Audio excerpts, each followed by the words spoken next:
Today, we're talking about early literacy in Robeson County. College students in service learning composition courses at UNCP can help promote a positive relationship with reading. It's campus to community.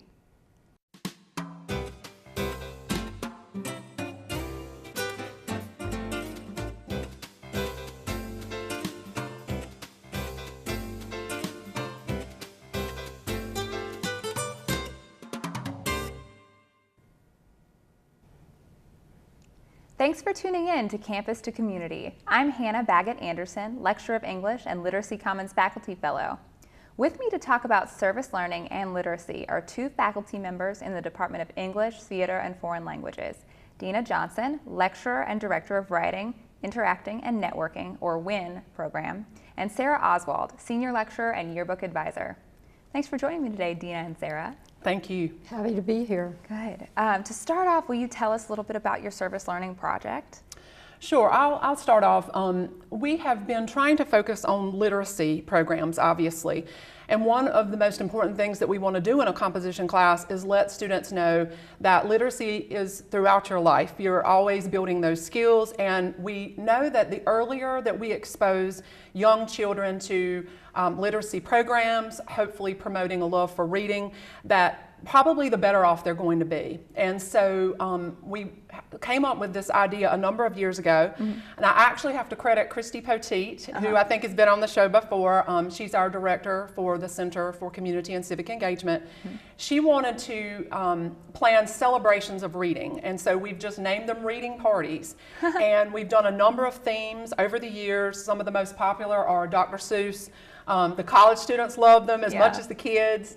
But in the last couple of years, we've been focusing on really trying to get students to both work on their reading and writing skills and expose them to imaginative writing through poetry. And so our program really starts off with small reading groups. The college students are reading group leaders, and the elementary students love it. They love having the attention from the college students. I have some fantastic students who just really get into it, and they really, read with the students and really get them excited.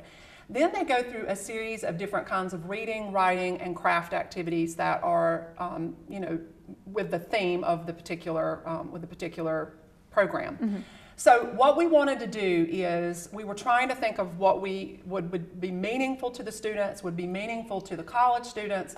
And so we found a wonderful children's edition of Dr. Martin Luther King Jr.'s famous "I Have a Dream" speech. Oh, great. And it seemed to be the perfect subject for that. The students were already familiar. We built on the knowledge they already had. And then we asked them to produce their own original poems about their own hopes and dreams. And so it's been a fantastic process. And what we've been working toward in the past couple of years is that we wanted to have a publication that would culminate this project, and we wanted them to have something that they could keep. And so one of the productions that we've done, this was last year's, and that is how I joined Sara Oswald joined our project, because her students work on all of the design. So they do all of the parts of the publication process, and so I'll let her talk about that. Yeah. Excellent. And so the class that I teach that is involved with Deana's students isn't really in the English department. It's in the Mass Communication department. Oh, very good. It's PRE 3450, Publication Design. And the students work on practice exercises in the first half of the semester, but I always like to have them do real world projects, something that has a real audience and real deadlines and so forth. And over the past 5 or 6 years, I've had a number of opportunities to also work on things that have a service learning component. My students worked a number of years ago with some of Scott Hicks's classes, and they were producing books, little booklets of poems and other writings and drawings by elementary school students. And so when Deana and I talked about involving my students, I thought it would be really a perfect fit, a way for my students to have a real project, but something that also would engage them and enable them to provide a service not just to the university but to the entire community. Yeah, I love hearing that. In this same vein, I know you talked about Christy Poteet, you know, wanting us to celebrate literacy, and I know that's all a secret passion for all of us, exactly.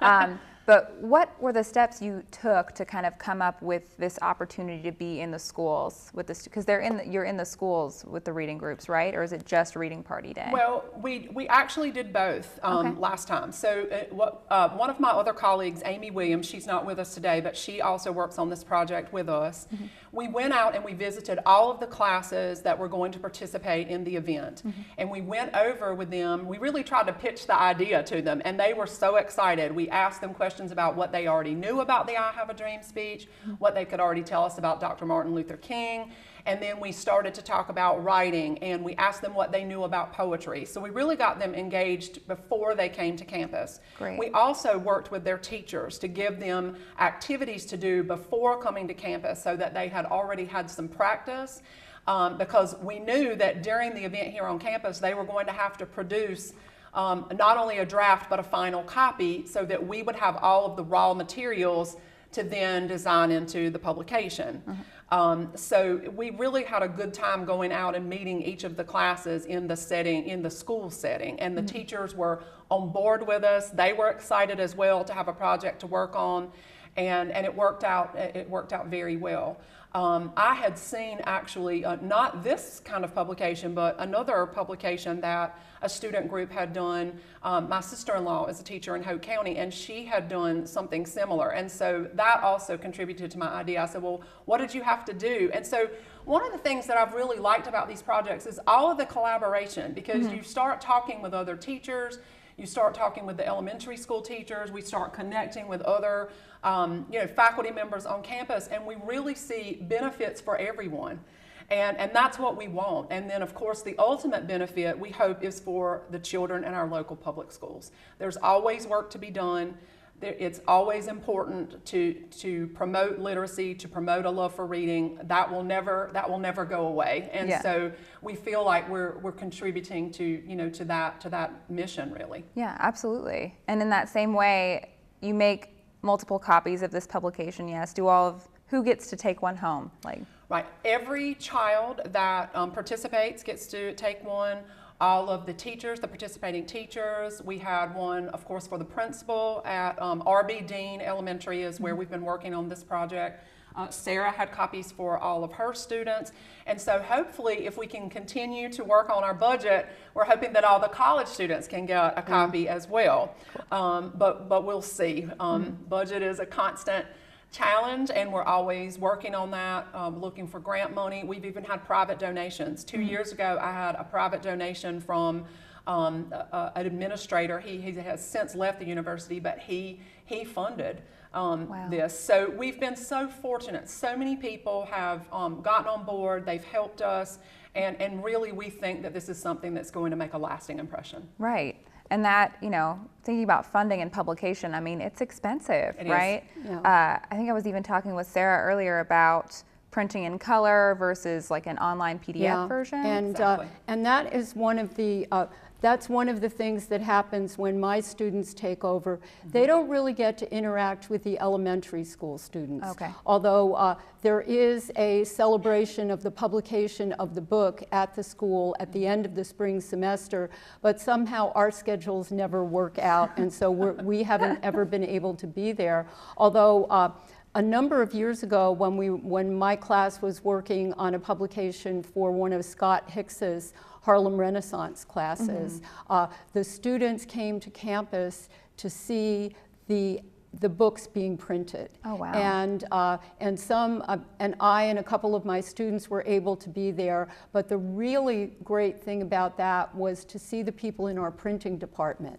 Because they were able to present their expertise, and here is how we print it, and the students were, really thrilled to see the books going through the presses, and the folks in the printing department were just, they talked about that forever afterwards. Wow. But the other thing is that because it is a real project, my students get an idea of some of the constraints that are involved in publication, and so the printing, when we first design it, we design it in color so that there's color on all the pages and all of the photographs are in color. But then for the print version, what we have to do is take everything on the inside of the publication and change it from color to black and white. Okay. And only the outside of the cover can be printed in color because it is so much more expensive to print in black and white. And my students are always so discouraged when they see what it looks like in black and white as opposed to what they know it could look like in color.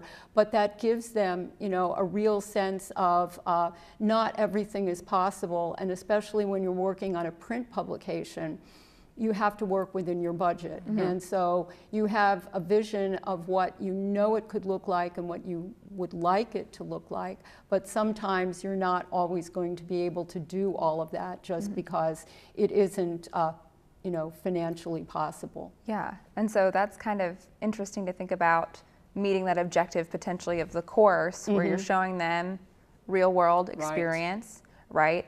And in terms of meeting other objectives in your courses, right? Because we do value this connection to the community, and maybe that's our secret goal all along. But how do you meet the objectives through this service learning project? My students get practice in a real world project, and they also get a sense of producing something for a real client. And so it's one thing to work on something because it's an assignment for a class and you have to turn it in by a certain date in order to get a grade. But now they have a sense of, we're doing this for students. And one of the great things about this project for my students is, even though they don't get to meet the elementary school students in person, they read their poems. And so they feel an emotional connection to the students. They get a sense of what these kids' lived experience is like, and it really touches them, but it also really motivates them to want to do as good a job as they possibly can and to get it done on time, because they know that there are all these eager second graders and their families waiting to get the finished product. And so it also allows them to take the skills in layout and design and editing that they've practiced in just projects for the class and apply them to this particular publication. Excellent. And Deana, before we even talk about the objectives in your courses, I love, Sarah's talking about how emotionally relevant some of these poems are. Could you talk a bit about that and then maybe share one with us? Yes, absolutely. Yeah. So when we first started this project, it was actually in 2016. Well, actually it was in early 2017. And it was right after Hurricane Matthew had devastated this entire area. And so one of the things that we were hoping to do is remind the children of their hopes and dreams. And at that point in time, some of them were not even in their homes. Some of them had lost unbelievable, they had gone through unbelievable tragedy. And we were really trying to encourage them and give them hope. And so we noticed that the themes that came up over and over again, there were a lot of hopes and dreams about things that we might consider simple, like hoping that people are going to have jobs and they're going to have adequate housing and things like this. And so we recognized that the children were having sort of a process of catharsis, not that they would call it that, but that they were really getting down their emotions on paper. And that's exactly what poetry is supposed to do. Right. And so one of the poems reads, "I have a dream that I can be a football player, that my family will stay safe, that my friends can work on cars, that all children will stay in school, that grown-ups will not get into trouble, that people will start caring about kids. Oh, I have a dream that people will learn to be happy. I have a dream. Whew. So, and I can share another one if you like. Yeah, we'd love that. I have a dream that I can be a teacher, that my family is healthy, that my friends won't be bullies. I have a dream that grown-ups will love children, that people will start to learn. Oh, I have a dream that people will find more love, that people will always read, that there will be more joy. I have a dream. Oof. So you see, I mean, it's obvious even just from those two how relevant and similar those themes are across these second graders.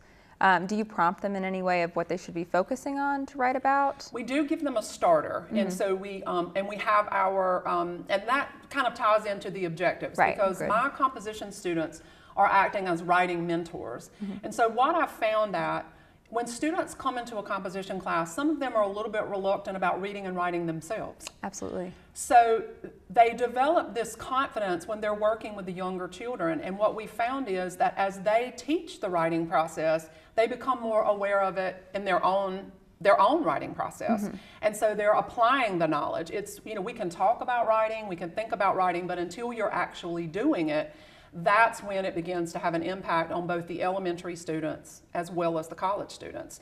So we do talk about pre-writing and helping the students come up with ideas, and then helping them, you know, actually get it down into sentences, and then working through it to try to revise and make improvements, and do we want to change this word, and so on and so forth. And obviously it's a very short piece, and these are second graders, but you would be surprised at how fast they're learning and how open they are to learn when they have somebody that will work with them one-on-one. And we've been fortunate because we've had a number of classes involved where in the writing stages we've really had one-on-one mentors with them. Oh, great.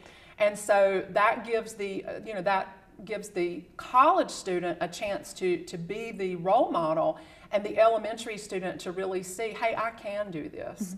And so then, of course, we also do an essay in connection with this. We look into service learning in college, how it can impact a student's experience in college. And then they also write written reflections about what they learned, what they noticed, what they observed, not only about the writing process, but about working with children, working with our local community, the needs in our local community, and so on. Excellent. Yeah, and my students, when we get the material, what I do is, and it depends on how many students I have in a given semester, they'll be divided up so that each student is working with maybe 6 or 8 students' poems. And so they really get a sense of knowing those particular students, but then they also collaborate, and so they will be talking about similarities that they notice among the various students and things that are different. And then at the end of the semester, my students have to produce a portfolio of their work for the class. And they get to choose some of the elements, but all of the people who work on this project have to include the particular poems that they worked on. And as they put together their portfolio, they have to do an annotated table of contents. And so when they get to that item in the table of contents, that's their way to reflect on what they learned from working on this particular project, and how it kind of reinforced and developed skills that they learned in other projects that they worked on during the semester. Great. So it's kind of similar things going on, even though the disciplines here are different, you know, technically in the university. We're talking kind of generally about what you asked them to think about, but what are the student reactions to this project? I've heard a little bit about that, but would you say more? Want me to start? Yeah. I got involved in service learning actually about 13 years ago, and I cannot believe that that it's been that long. And to be honest, I sort of fell into it. The very first time I was approached, it was actually a former student of mine. And she is now out and teaching and doing a fantastic job. She's just a fantastic young woman. But she was telling me about this service project that she was creating. And as she was talking about it, her enthusiasm it just really, sparked interest from me. And I said, well, how can my students get involved? And so that was really my first time in service learning, and just really from then I've just incorporated it as many semesters as I could, because I saw the enthusiasm that it sparked in my students. Great. They had such positive reactions, even some that were reluctant going into it. When I first pitched the project to them and I said, this is what we're going to be doing, some of them literally were sitting there with their mouths open. And I said, we're going to plan every step of the way. So they were involved in every step of it, from the planning, from the implementation, from being leaders and role models. And they began to see what it takes actually to carry off a project. And then in their written reflections, over and over again, the students say, or they write, this has had such an impact on me. I didn't know that I would be, good working with kids. Or some, to be honest, say, I realize that I don't want to work with kids, which is just as important to find out. Yeah. And then on many occasions, the students come back to me and they say, when are we doing this again? What's the next project? They're already looking ahead.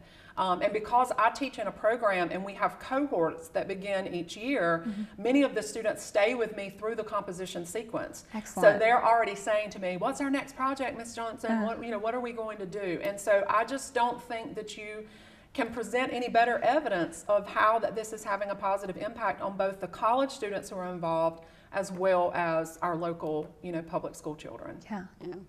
And my students don't have that kind of reaction to the course because they don't work directly with the elementary school students. But as I said earlier, in reading the poems and in talking about the poems with the other students, they do, they have a very emotional response to these poems, which I think some of them don't anticipate that they will have, Right. Because every other project that we work on is sort of professional publications, or even my classes produce a magazine called Revisions, which is the best student essays at UNCP every year, but it's mostly nonfiction.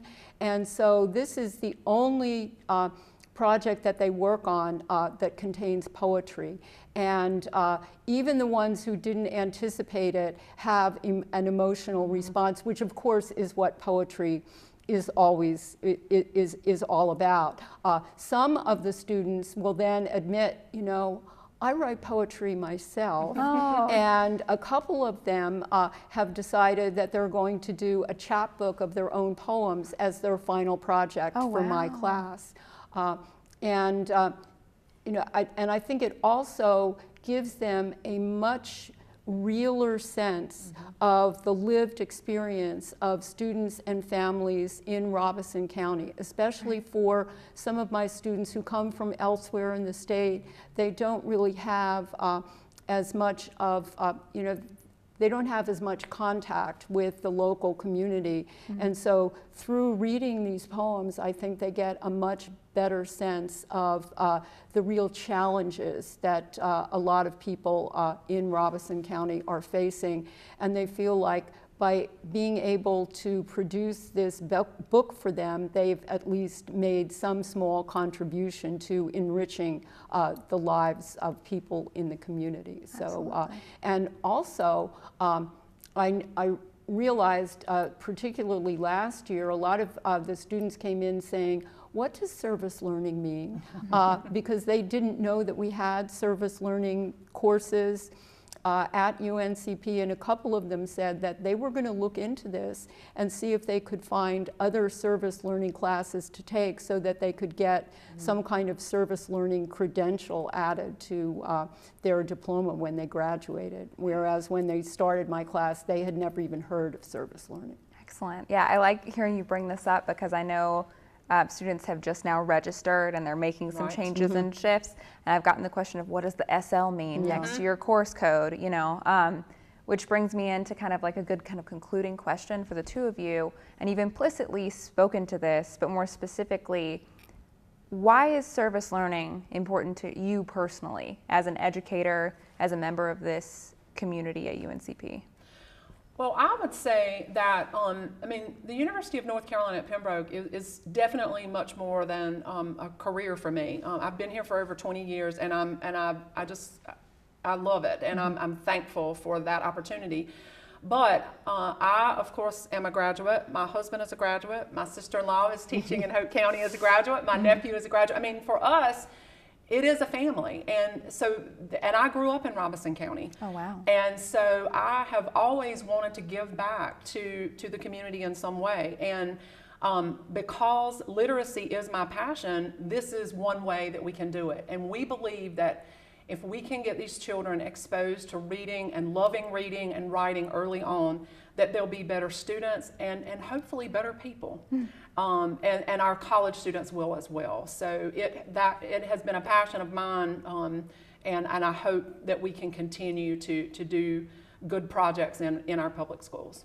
Great. Yeah, and I think service learning is just an extension of most of our motivations for getting into education to begin with. You know, we're providing a service to our own students. I know that in a lot of the other roles that I play at UNCP, and I've got over 10 years on Deana because I've been here for 32 years. But like by producing a yearbook for the students every year, that's providing a service. By producing other publications, that's providing a service. But it's a service to the university, and so service learning allows me to extend that out to providing a service to the larger community. Yeah, I love hearing that too. It just makes me excited because I do service learning as Yeah, well. right. But my little 4 years at UNCP seem very small compared to the two. Yeah. I do want to ask too, do you have future plans for continuing this project or doing something different? I really want to keep this project going, and we actually have our next reading party event scheduled for February 2019. Excellent. And we plan to go out to RB Dean. We're hoping to continue that partnership, and we plan to go out to RB Dean and we'll have our event, and we hope to do the same kind of thing with our publication and all of that. So all of that is in the works coming up in early 2019. Yay. Yeah, Sarah? and once that happens, it will be turned over to my students. And so I think as long as I'm teaching that class and as long as Deana and Amy are working on this project, I intend to continue doing this and, you know, looking out for other ways that I might involve service learning, maybe even in my composition classes. Yeah, I like that. Well, thank you both, Deana and Sarah, for joining us today. And thank you to our viewers for joining us here on Campus to Community. We'll continue to talk to service learning faculty and students this semester. I'm Hannah Baggett Anderson. See you next time.